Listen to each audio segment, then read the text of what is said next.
जय हिंद जनता news channel मध्ये आपलं स्वागत आहे। आज आपण बीड जिल्ह्यातील बीड शहरातील प्रसिद्ध पाणीपुरी यांचं शॉप आहे, त्यांचं सोशल मीडियावर खूप असं मोठ्या प्रमाणात काम आहे आणि त्यांच्याकडे खूप दुरून कस्टमर येतात असे गुंजाळ सर यांची आज आपण प्रेरणादायी मुलाखत पाहणार आहोत। सर, या चॅनल मध्ये स्वागत आहे। नमस्कार। नमस्कार। प्रेक्षकांना आपला थोडक्यात पत्ता आणि परिचय सांगा। माझं नाव उमेश विठ्ठल गुंजाळ। माझं पाणीपुरीचा गाडा आहे बीड मध्ये, जालना रोडला स्मार्ट बाजार, रिलायन्स पेट्रोल पंपाच्या समोर बीड मध्ये। आता या व्यवसायाला मला 8 ते 9 वर्ष झाले। 8 ते 9 वर्ष सुरुवात करून। काय तुम्हाला कसा प्रतिसाद मिळाला सुरुवातीला? आता सुरुवातीला तर कमी मिळाला, नवीन कारण क्वालिटी मेंटेन करायला किंवा लोकांना पहिले तर म्हणजे मी हे काम करत नव्हतो, मी दुसरं काम करायचो, बांधकाम किंवा सेंटरिंग काम करायचो।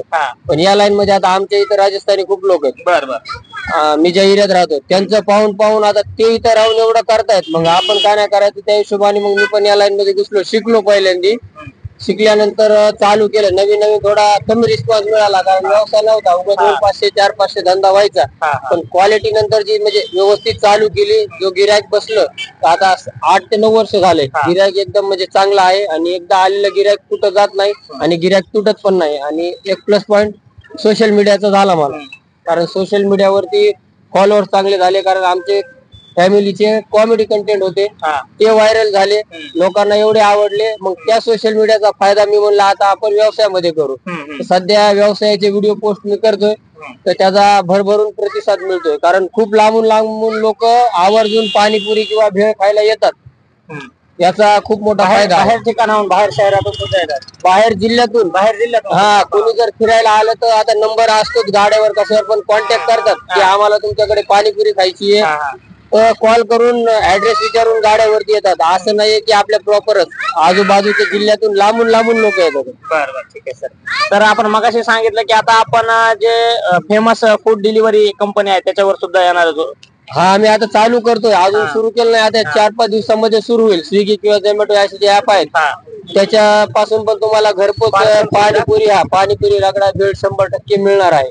बघा, एका छोट्याशा पाणीपुरीची सुरुवात होऊन आता मोठ्या कंपन्यांवर सुद्धा यांनी येत आहेत, म्हणजे काळानुसार बदल घेतलेला आहे। आणि झोमॅटो, स्विगी या नामवंत कंपन्यांमध्ये पार्सल सुविधा यांच्या ह्या डेअरिंग आणि धाडसामुळेच सुरुवात झालेली आहे, त्यामुळे व्यवसाय करताना लाजून जमत नाही।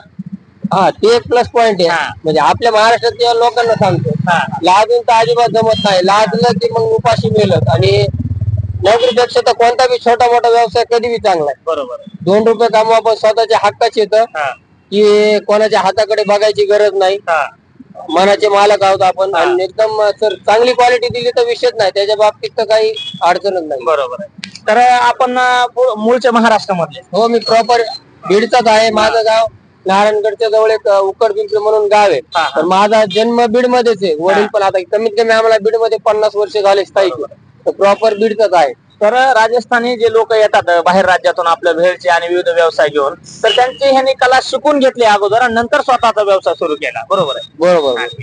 तर सर, आपल्याला आता एक जनरल तरुणांना प्रश्न पडतो की ह्या व्यवसायातून नेमका महिना किती पडतो किंवा दिवसाला किती पडतो, एक ऍव्हरेज जर सांगायचं म्हणलं आपल्या प्रेक्षकांना तर? तसं डायरेक्ट सांगून तर नाही जमणार, पण इन्कम चांगलं आहे, खूप चांगला व्यवसाय आहे। मंथली इन्कम रेग्युलर म्हणजे जर छोटा व्यवसाय बी सुरू केला तर बघा 1800 रुपये। या पाणीपुरी व्यवसायामध्ये बाहेर राज्यातून येणारे लोक भरपूर चांगल्या प्रमाणात व्यवसाय करतात, पण आपल्या बीडच्या तरुणांनी एक स्वतः त्यांच्याकडून कला शिकून हा व्यवसाय सुरू केला आणि सोशल मीडियावर एकदम उत्कृष्ट प्रकारचं त्यांचं नाव झालेलं आहे आणि इन्कम सुद्धा चांगलं वाढलेलं आहे। तर सर, आता अनेक तरुणांचं असं म्हणणं असतं की हा व्यवसाय करायला जास्तीत जास्त बाहेरचे लोक येतात, मग आपण करू शकतात का महाराष्ट्रातील लोक?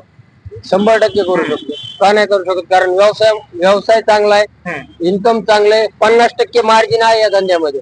4-5 हजाराचा धंदा केला तर 50% मार्जिन आहे, 50% लागते मालाला।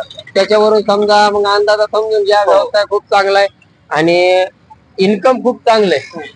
आता हे पाणीपुरी जर बनवायची म्हटलं आपल्याला, किंवा समजा ह्याचं जे रॉ मटेरियल आहे ते घरी बनवू शकतात का आपण? मी सगळं घरीच बनवतो, जेवढं माझं सगळं साहित्य आहे पूर्ण घरीच, मी बाहेरून काहीच घेत नाही।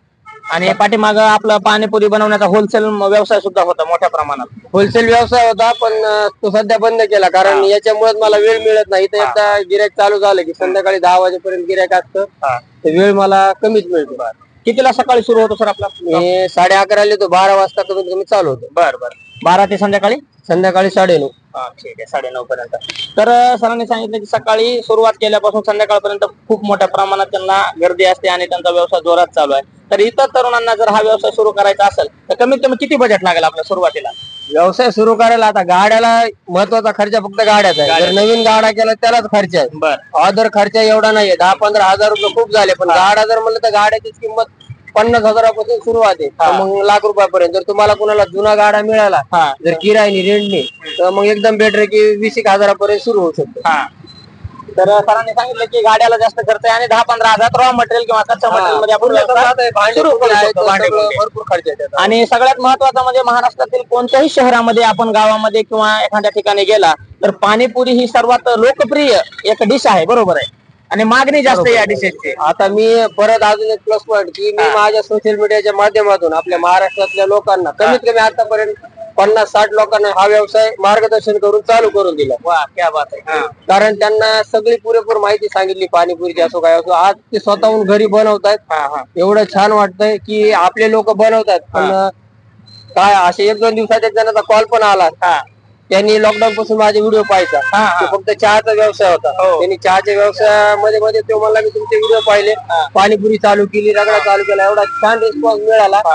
पण काही दिवसांनी काय झालं की ज्या दुकानात होते त्या मालकाला काय खटकलं काहीतरी म्हणले की मी चांगलं वर चाललोय. तर त्यांनी अक्षरशः त्याचे दुकान बंद करायला लावली. मराठी माणूसच कधी कधी मराठी माणसाला खाली ओढतो. हे एक चुकीचं आहे. मी त्या बाबतीत एक काल माझ्या फेसबुक वरती पोस्ट पण केली. ह्या पण गोष्टी आपल्या माणसांना सपोर्ट करायला आवश्यक आहे. आणि मग जे कस्टमर आले होते त्यांनी सुद्धा सांगितलं की आम्ही सोशल मीडियावर तुमचा व्हिडिओ पाहिला आणि म्हणूनच खायला इथं आलेलो. तेच ना मग मला खूप पण 40% चा फायदा सोशल मीडियाचा आहे की वरचीवर नवीन कस्टमर 40% रोज वाढतंय फक्त सोशल मीडियाच्या मुळे. आणि रेग्युलरचं आपलं जे कस्टमर आहे ते कुठं जात नाही. जवळपास सरांनी सांगितलं की अनेक तरुणांना ह्यांनी व्यवसाय सुरू करून दिला. अनेक असे खूप कमी लोक आहेत की स्वतः व्यवसाय सुरू करतात पण इतरांना माहिती कमी देतात. पण यांनी स्वतः अनेक लोकांना व्यवसाय सुरू करून देऊन सपोर्ट करून त्याची सगळी टेक्निकल माहिती मधल्या सगळ्या गोष्टी शिकवल्या. बरोबर आहे. बरोबर. तर सर आपण ह्या वस्तू घरी बनवून स्वतः एक व्यवसाय सुरू करू शकतो. 100% करू शकतो. आणि बऱ्याच ठिकाणी आपण 1-2 ठिकाणी मुलाखत दिलेली आहे. त्याच्या अगोदर पण चॅनलला तो कसा होता अनुभव आपला? तो बी चांगला होता. आता होलसेल व्यवसायाचा एक अनुभव होता. परत जो माझं गाड्याचं काम आहे कोणत्या चॅनलला आपण दिलेले? एक शोध वार्ता म्हणून एक आहे आणि एक खाऊ निवांत म्हणून हे एक चॅनल आहे. आणि अजून एक आहे आता ते तिसरं नाव नाही पण 3-4 चॅनलला दिले. चालतंय. म्हणजे मुलाखत सुद्धा आपल्या लोकांनी घेतलेली आहे प्रसिद्ध म्हणून. आहे कारण न्यूजला पण 1-2 पेपरला सुद्धा बातम्या आहेत आमच्या आलेल्या. चालतंय. आणि याच्यामध्ये आता समजा आपण नुकसानाची जर गोष्ट पाहिली किंवा तोटा काय काय होऊ शकते आपल्याला या व्यवसायामध्ये? नुकसान तर नाही. खायचा व्यवसाय कोणता पण असो तुम्ही चहा विका नाही तर मोठं काही पण करा नुकसान नाहीच आहे त्याच्यामध्ये. प्रॉफिट आहे आणि चांगला व्यवसाय. चालतंय. तर सरांनी आपल्याला खूप उत्कृष्ट माहिती दिलेली आहे. त्यांनी व्यवसाय सुरू करण्यापासून त्याच्या बजेट पासून आणि इन्कम आणि त्याचे मार्केटिंग करण्यापर्यंत सर्व माहिती दिली. सर या चॅनलला माहिती दिल्याबद्दल आपलं खूप खूप धन्यवाद. भेटूया याच्या पुढच्या महत्वपूर्ण व्हिडिओमध्ये. तोपर्यंत धन्यवाद. जय हिंद.